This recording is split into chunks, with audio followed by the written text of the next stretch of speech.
আছি। কিন্তু এটা এই যে আলাপগুলো করছে, এই আলাপের সাথে আজকে বাংলাদেশের সর্বস্তরের নাগরিকদের একমত আছে।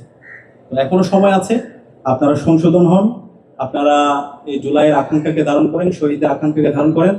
আবু সাইদ, শহীদ আলী রায়হান, শহীদ শান্ত, শহীদ ওয়াসিমের মতো আপনাদেরকে মানে বাঁচতে হবে। মির্জাফরদের মতো তো বেঁচে লাভ নাই, যাদেরকে যুগের পর যুগ মানুষ ঘৃণা করবে।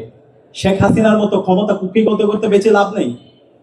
সালমান এফ রহমানদের মতো লুটেদের মতো হয়ে বেঁচে থাকার তো দরকার নাই। আজকে আমরা দেখতে পাচ্ছি দেশ আবার সেই লুটেদের হাতে তুলে দেওয়া হচ্ছে, আবার এস আলমকে পুনর্বাসন করা হচ্ছে, আবার যারা যারা হচ্ছে ব্যাংলোড করেছে তাদেরকে পুনর্বাসন করা হচ্ছে।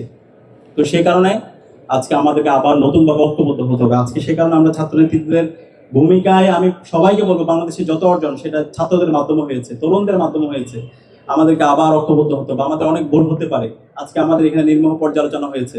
আমরা আশা করব আমাদের এই ভেদাভেদ ভুলে গিয়ে আমরা ঐক্যবদ্ধভাবে শহীদদের কথা স্মরণ রেখে, শহীদদের রক্তের কথা স্মরণ রেখে আমরা আবার ঐক্যবদ্ধ হয়ে আমরা শহীদদের আকাঙ্ক্ষার আলোকে একটা নতুন বাংলাদেশ বিনির্মাণ করতে চাই।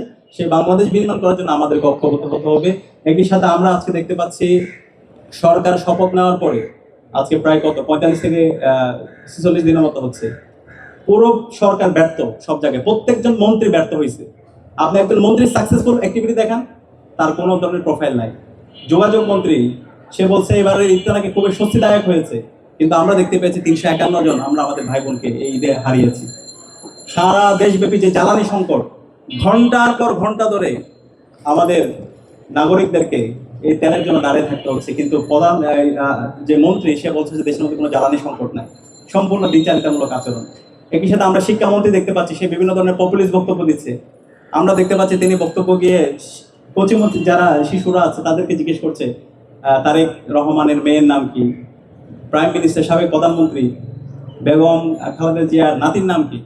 আরে ভাই, এগুলো কি এখন জিজ্ঞেস করা একবিংশ শতাব্দীর এই সময়ে এসে সেটা কি এখন জিজ্ঞেস করার কথা? এখন আপনি শিক্ষার্থীদেরকে জিজ্ঞেস করবেন কিভাবে তুমি আগামীর বাংলাদেশে তুমি নিজেদেরকে বিজ্ঞান, প্রযুক্তি, শিল্প, সাহিত্য, সংস্কৃতির মাধ্যমে তুমি নিজেদেরকে যোগ্য করবা।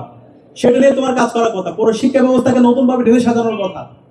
সারা বিশ্বব্যাপী কিভাবে নেতৃত্ব দেওয়া যায়, নতুন নতুন কিভাবে প্রযুক্তি আবিষ্কার করা যায়, সেটা নিয়ে কাজ করার কথা, সেটা নিয়ে কথা বলার কথা। সেখানে ওনারা পড়ে আছে সেই 90 দশকের রাজনীতির মধ্যে।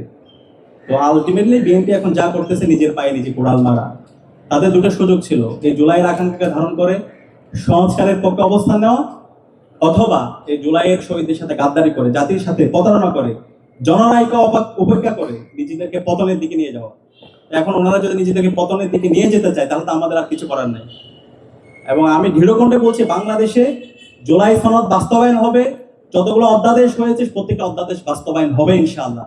90-এর গণ অভ্যুত্থান পরবর্তী কেয়ারটেকার সরকার ভিত্তি করে বিএনপি ক্ষমতা এসেছিল, পরবর্তীতে এটা বাতিল করছে। এরপরে গণ আন্দোলন হয়েছে, পরবর্তীতে কেয়ারটেকার দিতে বাধ্য হয়েছে। এই কেয়ারটেকার সরকারের আন্দোলনের চেয়ে হাজার গুণ শক্তিশালী আন্দোলন হবে জুলাই সনদ বাস্তবায়নের আন্দোলন। এই গণভোটের যে জনরায় সেটা বাস্তবায়নের আন্দোলন, অধ্যাদেশগুলো বাস্তবায়নের আন্দোলন।